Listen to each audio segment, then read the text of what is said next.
In the old days, it was important to take care. It was important to nurture and to love with all your heart. Nanabush taught us that. He used to walk all over visiting, making sure we had enough food, water, and medicine, making sure our kids weren't sick, making sure we were all getting along. Visiting. One Zhiiwaagamizigan long ago, Nanabush is out visiting, walking all around, and he comes to where the Anishinaabe live, their place in the bush. He comes to visit. It's a good thing to visit, to take care. It's a good thing to love. He comes to that place where the Anishinaabe live, and he can't find any of them there. No children, no fish smoking, empty lodges. That Nanabush knows something is wrong. Something isn't right. It's Zhiiwaagamizigan. The Anishinaabe should be mending nets, setting the nets, smoking fish. The ice is off the lake. Winter is in retreat. There should be wood piles, fires, but instead, there is nothing. So that Nanabush, he goes walking, looking for those Anishinaabe. He looks by the river. He looks by the lake. He looks in the bush by the rabbit trails. Nothing. He starts to feel worried. Something is not right. The Anishinaabe are missing. Nanabush's heart starts to beat too fast. Calm down, he tells himself. Breathe. And he sits down and thinks. He sits down and thinks. He thinks about how much he loves those Anishinaabe, how he doesn't see them enough, how maybe, if he had just come earlier, this might not have happened. He feels really, really bad. Nanabush sits with that sad, and then he makes into something else. Anishinaabe, he calls. No answer. Anishinaabe, he calls. Silence. Nanabush gets to his feet now, and he starts to do some thinking. He starts to do more walking, and he starts to do some more looking, and he looks for a long time. Sometimes in a story like this, Nanabush looks and right away he finds what he's looking for. But not this time. This time he looks for a very, very long time. After a few days, he sees something funny in the distance amongst the stand of Nanabush. He sees something, and at first he thinks he's seeing things from all the looking. But as he gets closer, he starts to understand. He sees feet and legs sticking straight up in the air. He gets closer. He sees backs lying flat on the snowy ground. In fact, the snowy ground is kind of melting. But those backs don't care. He gets closer.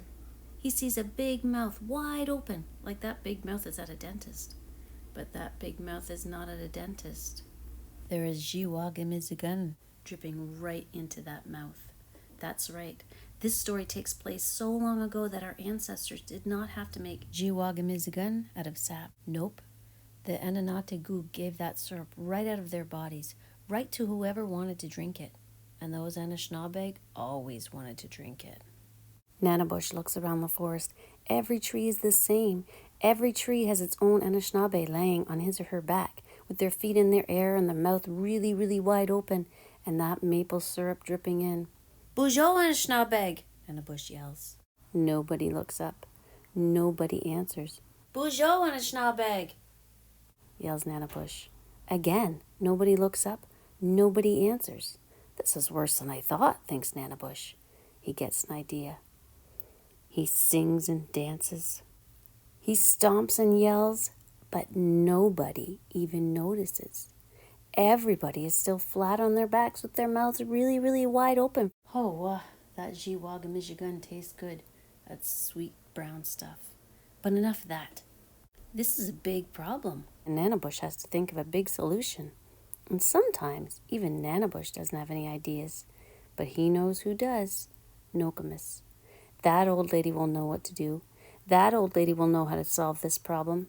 Those Anishinaabe are going to get sick. They are not eating good food. They are not taking care of each other. They are just lying on their backs with their feet up in the air all day. They're getting soft in the mind, not thinking ahead, not looking ahead. Everything is going to go the wrong way if the Anishinaabe gets sick. Nanabush knows this, so he walks. He walks and walks and walks, and finally he reaches Nokomis' house. Nokomis! Nanabush yells. Nokomis! Holy, that old lady says. Why are you yelling like that? Why are you yelling like I'm not here? Nanabush tells her he's sorry, and he gives her some asema. He's not used to things being where they're supposed to be. He feels a bit better, and he sits down and starts to tell her his big problem. Nokomis listens. And then she says, Nahau, Ambe. Nanabush is not quite sure what's going on. He was hoping for some medicine. He was hoping for a snack. Nokomis always has good snacks, or maybe a good story, maybe a nap on her warm sleeping mat. That's what he needs. Maybe some soup and that warm blanket wrapped around him. Oh, get warm and feel good. But here we go.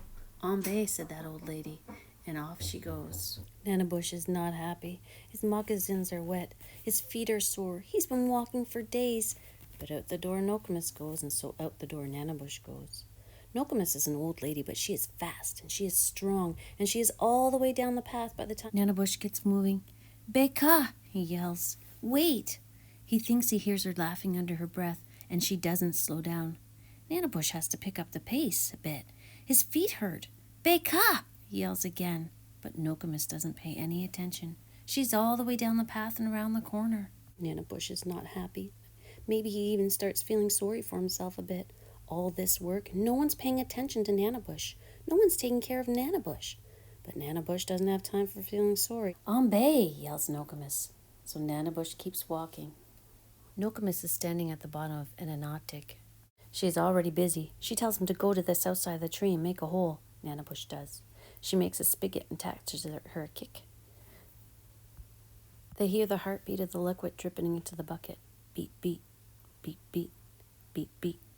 Nanabush feels better. Next, Nokomis tells Nanabush to taste the liquid, and Nanabush gets excited for that sweet, sweet taste of Zhiiwaagamizigan. Maybe he didn't get a fire, and maybe he didn't get soup in that blanket, but he's going to get to taste that syrup. Except when he dips his finger into that liquid, it isn't Zhiiwaagamizigan. Gaween, yells Nanabush. He can't take it anymore. It tastes like nibe. Nokomis smiles a tricky smile. Get a hold of yourself, she tells him. We're not done yet. She dips her cup into the akik and tells him to drink the sweet water. And then comes that big important part. This part is so important that those Anishinaabe still do it today, even though everything almost got ruined. Nokomis tells Nanabush that the sap is medicine, that it cleans us out. It cleans out our bodies for spring. It's spring cleaning, she says, laughing under her breath. Drink it every day of the sugar moon, and then you'll be ready. Ready for what? Asks Nanabush. Ready for what happens next. Now, back to work, she says. And she gets him up to tap all the trees. She gets him to collect all the dead wood and chop it into firewood. Then she gets him to make a big fire. Nanabush is working so hard he doesn't have time to feel sorry for himself. And then she shows him how to concentrate that maple sap to save all it's good for the Nibin and the Dugwagan and the next Biboon. And they work hard. They work hard all afternoon. And Nanabush is happy because he is ready for a big party. After all that work, he knows Nokomis must have a party up her old lady's sleeve. But those old lady's sleeves are tricky, and Nokomis doesn't say anything about a party. She says, Nahau, Nanabush, back to those Anishinaabe. Nanabush's party face falls right off. He forgot all about those Anishinaabe, and he doesn't have a solution for their problem, and they are far away. And he needs a party. No party, says Nokomis. He needs a party. No party, says Nokomis. He was kind of looking forward to a party. Life is a party, says Nokomis. Now party on down the trail and go make things right with the Anishinaabe. Nanabush knows when he's been beat, so he parties down the trail to go make things right with the Anishinaabe.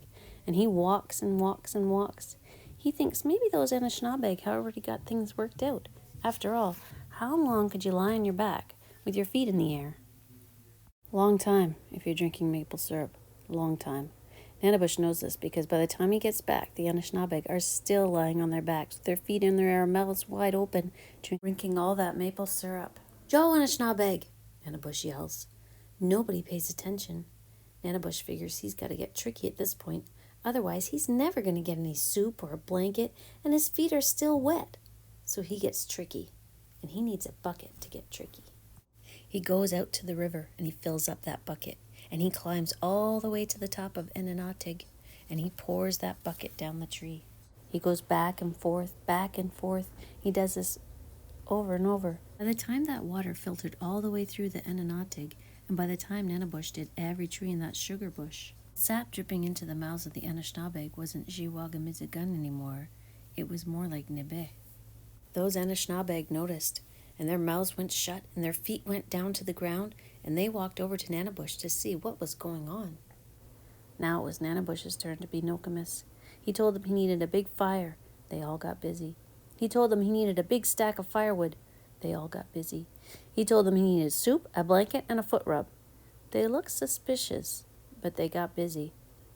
Then Nanabush told them how much he loved them, and how sad he felt when they forgot about the 4 sacred foods and their responsibilities to each other and to the other clans. Nanabush drew them close by the fire. He told them how important they were. He told them how Gitchi-Manadu had made them the most beautiful, caring creatures that ever walked the earth. He told them he wanted them to walk the earth a long, long time. He told them he needed them. He told them his heart knowledge, and they felt their hearts get much bigger. They felt filled up. The Anishinaabe listened with their whole bodies. Then Nanabush took them to the south side of the tree. He put a sema down. He showed them how to tap the trees and collect the sap. He showed them how to cleanse themselves every day of the sugar moon. He showed them that once the others found out what they were doing, everyone would come to help. He showed them how to boil that sweet water down into sweet sugar so that they could keep that gift all year long.